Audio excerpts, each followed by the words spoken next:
Let me guess, you don't know what game you want to platinum next, but you want a specific difficulty. Maybe you want to relax and do a super easy and short platinum.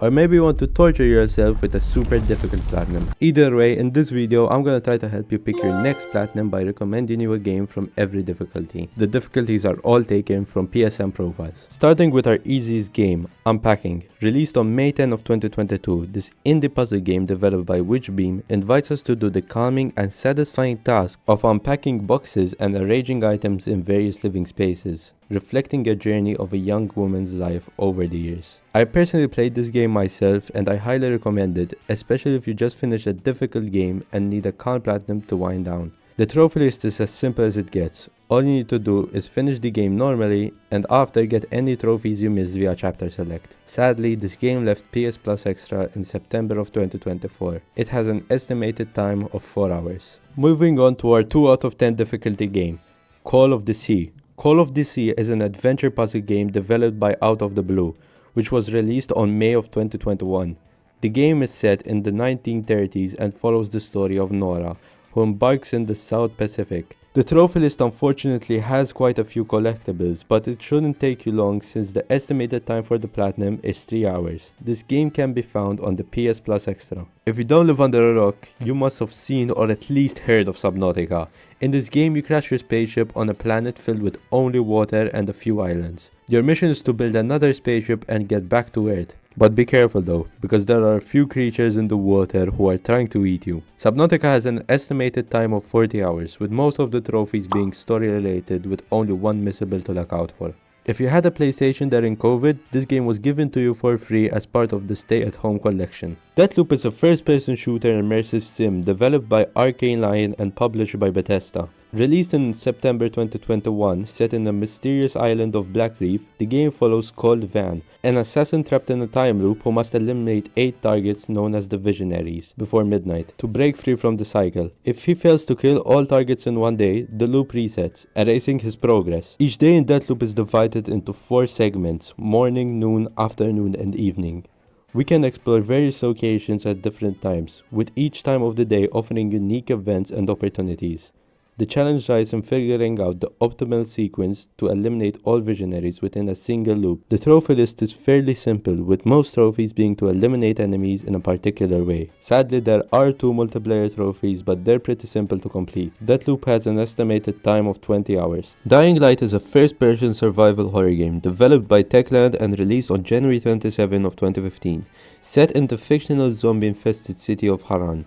The game combines elements of parkour with combat and exploration in an open-world environment. The narrative follows Kyle Crane, an undercover agent sent to infiltrate Haran during a zombie outbreak. As he navigates the city filled with infected and hostile survivors, he must make choices that affect his survival and the fate of others. Unfortunately, the devs decided to torture us with some multiplayer trophies, which are pretty annoying but doable. But I still recommend you go for this game even if you aren't going for the platinum. Dying Light has an estimated time of 50 hours. Superhot is an innovative first-person shooter, developed and published by Superhot team. The central mechanic of Superhot is that the time moves when the player moves. This allows us to plan our actions carefully, dodging the bullets and executing precise movements in slow motion, kind of like the Matrix. The trophy list is not too complex, and the platinum trophy is an ultra rare, which is always nice.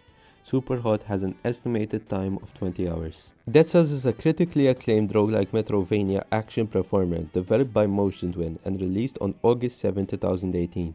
The game combines elements of traditional Metroidvania exploration with the challenging mechanics of roguelikes, featuring generated levels and permadeath.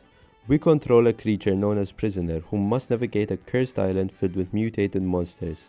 The gameplay revolves around fast-paced combat, exploration, and the strategic use of various weapons and abilities. We can collect weapons, treasures, and upgrades while facing incredibly difficult enemies. The trophies require you to play the game 8 different times, and some of the trophies including beating the bosses without getting hit once. Dead Cells has an estimated time of 50 hours. It can also be found on the PS Plus Extra.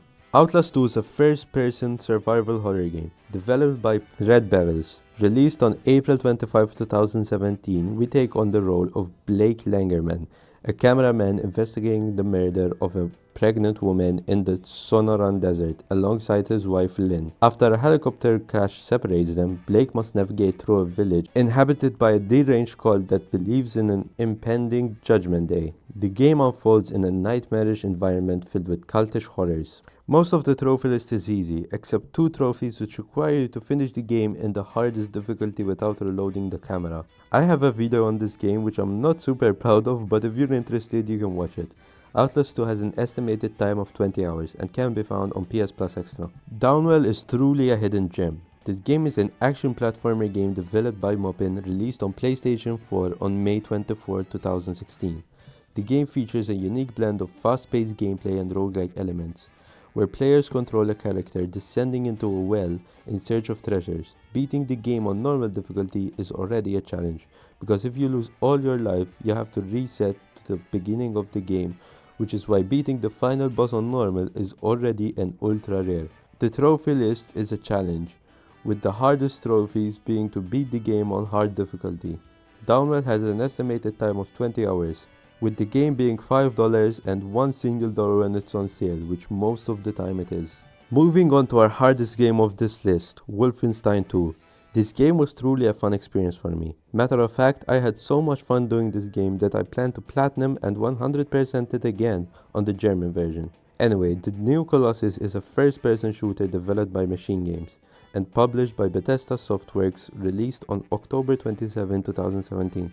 It serves as a direct sequel to Wolfenstein: The New Order and continues the story of William Blazkowicz in an alternate history where the Nazis won World War II. The gameplay remains true to the series' roots and focusing on fast-paced combat against a variety of enemies, primarily Nazis. We can utilize a wide range of weapons and gadgets, including dual-wield firearms, which enhances the chaotic and satisfying nature of the combat. The game encourages both stealth and aggressive playstyles, allowing us to approach encounters in multiple ways. Wolfenstein 2 has an estimated time of 50 hours, with the hardest trophy being the famous Mein Leben trophy for beating the game on permadeath mode, on the hardest difficulty. If you're going for this game, have fun with the 8 minutes unskippable cutscenes in the beginning. This game can also be found on PS Plus Extra. Well, that's it for the 10 games and 10 difficulty lists. If you found this video useful or entertaining, make sure to like and subscribe. Is that dick good? Yes, kid. How good is that dick? Oh, how good?